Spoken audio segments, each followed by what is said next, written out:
Goa is beautiful and absolutely magical. From serene temples, churches to colorful beaches, Goa brims with beauty and is alive with culture and character at every turn. The interior villages of Goa too have something to offer and unusual stories to tell. Hi, I'm Maria Di Costa and you're watching me on My Goa, My India. Come, let me take you to one of the interior villages of Goa called Kurdi and tell you its bittersweet story. The ghost village that emerges from underwater just once a year.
Kurdi was once a thriving agricultural village where around 600 families lived a life filled with simple joys.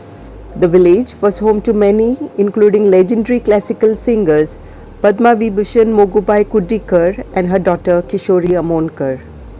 But everything changed when Goa got liberated from the Portuguese and the first chief minister was sworn in. The chief minister, Mr. Dayanand Bandorkar, wanting to transform the fortunes of Goa, decided to build a dam, the first largest dam in Goa. It was an ambitious plan. The dam promised to provide continuous supply of drinking water throughout South Goa. Another main plan to build the dam was to irrigate and grow sugarcane to meet the needs of Goa's first sugarcane mill. Kurdi's strategic position caught the eye of the chief minister. Your sacrifice will be for the greater good, Mr. Bandorkar told the villagers when he visited Kurdi with the proposal to submerge it. The Kurdikars, naive and trusting, wanting the best for the state, reluctantly agreed and gave in. They were compensated with 10,000 square meters land. The Kurdikars accepted it in spite of knowing that nothing can truly compensate for the loss of one's identity and home. Before the submersion began, a 8 feet 2 inches tall statue dated to 5th century BC of a mother goddess carved on a laterite rock was scooped out and taken to another village by the Archaeological Survey of India. Another temple, built during the Kadamba rule in Goa, was shifted to a place around 17 kilometers from the reservoir. The entire process of shifting the temple took around 11 years, as the temple was first taken apart and then reassembled to another location after methodically numbering each stone.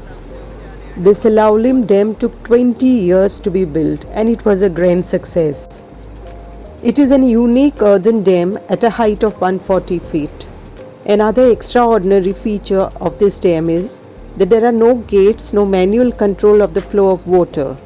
When the reservoir is full, the water overflows through the duckbill spillway into a gorge leading to the river. The canal on the left side leads to a network of canals which provide water for drinking, irrigation, and industrial purposes. It is ironical that people who have sacrificed their identity and homes so that Goa could have access to clean drinking water do not have a drop of it for themselves. They are forced to depend on the government tankers for their drinking water. The sacrifice of the Kurdikars would have been long forgotten hadn't it been for the ruins that keep resurfacing year after year every summer, as if it is longing to see its loved ones. Broken remnants of what were once houses, stumps of trees long dead, and rustic household items picked from the ground. A lone tulsi pedestal in front of broken steps and walls may give a haunted look, but they are the testimony of courage and of having withstood several storms. The Sri Someshwar temple, dedicated to Lord Shiva, is the only structure that stands tall and can be seen even when the village is submerged.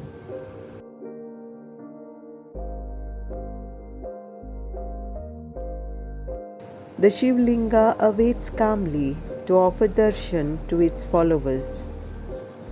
A kilometer away is a spot where the Church of Sacred Heart of Jesus once stood. In its place, a small chapel is now built. Every year, irrespective of their religions, the villagers get together to pray to their gods. The Hindus hold their Utsav and the Christians gather for a chapel feast.